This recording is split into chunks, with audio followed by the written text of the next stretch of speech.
Monsieur le Président, Madame la Ministre, Monsieur le Président de la Commission des Affaires européennes, mes chers collègues, comme à chaque débat préalable au Conseil européen, les sujets que nous abordons sont très variés. Loin de diluer les questions européennes, cela nous permet de suivre avec attention l'évolution de l'Union et d'échanger sur sa construction perpétuelle.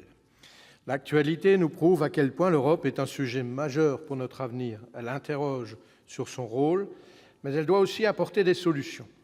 Alors que le Royaume-Uni vient de promulguer sa loi sur le Brexit, qui confirme sa sortie de l'Union le 29 mars 2019, je me concentrerai sur cette question ainsi que sur ses impacts sur la zone euro. 2 ans après le référendum sur le Brexit, de nombreuses zones de flou restent à éclaircir entre le Royaume-Uni et l'Union européenne. Et nous sommes particulièrement inquiets de l'aboutissement des négociations. D'ailleurs, Michel Barnier, négociateur en chef, a annoncé il y a moins de 3 semaines que le plan du gouvernement britannique n'était pas acceptable pour l'Union. Manifestement, les Britanniques cherchent à faire porter à l'Europe les conséquences de leur choix sans en porter la réelle responsabilité. Cela se cristallise, par exemple, actuellement autour de l'Irlande du Nord et de l'absence d'alignement des réglementations entre les 2 Irlandes. Pourriez-vous, Madame la Ministre, nous faire un point sur l'avancement des négociations et sur les hypothèses de travail avec le Royaume-Uni ? Pourriez-vous également nous confirmer la fermeté de la France vis-à-vis du Royaume-Uni ? La sortie souhaitée ne peut pas être plus favorable que le maintien dans les règles de l'Union.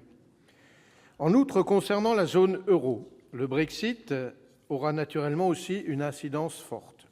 Il y a quelques jours, la présidente du FMI, Christine Lagarde, affirmait que les sociétés financières britanniques seraient nombreuses à traverser la Manche. Pour elle, je cite, « Il est crucial de faire en sorte que tout soit prêt en termes de régulation et de supervision pour l'arrivée massive d'entreprises financières qui finiront par déménager de l'endroit où elles sont à l'heure actuelle pour l'Europe continentale et l'Irlande. » Fin de citation. Le monde économique est en train d'intégrer plus rapidement que le monde politique ce Brexit. Il est en train de l'anticiper. Pour cela, les États membres doivent être prêts. Le pire scénario pour les entreprises, notamment le milieu des affaires, mais également pour nous, serait une forme de retour en arrière au milieu du Brexit.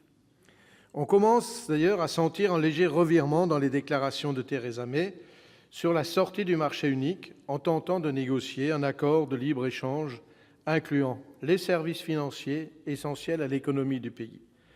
Compte tenu de l'anticipation de nombreuses banques basées à Londres, ce sont près de 10 000 emplois qui pourraient être concernés et relocalisés. Pour l'instant, cette relocalisation vers Francfort, Paris, Dublin ou Amsterdam se fait attendre. Une forme de guerre économique et de l'emploi pourrait ainsi avoir lieu. Nous estimons que l'Union européenne doit en sortir gagnante et que ce ne sont pas ceux qui veulent la quitter qui doivent en tirer parti. Il ne peut y avoir de marché unique à la carte. Madame la ministre, que peut faire votre gouvernement et l'Union pour rassurer les acteurs économiques sur l'avenir du marché unique ? Enfin, Madame la ministre, vous comprendrez qu'après la déclaration de Madame Merkel, je ne peux passer sous silence la défense de Strasbourg comme siège unique et capitale européenne. Pouvez-vous nous assurer que Monsieur le Président de la République et votre gouvernement défendront avec fermeté la position de Strasbourg ? Je vous remercie. Merci.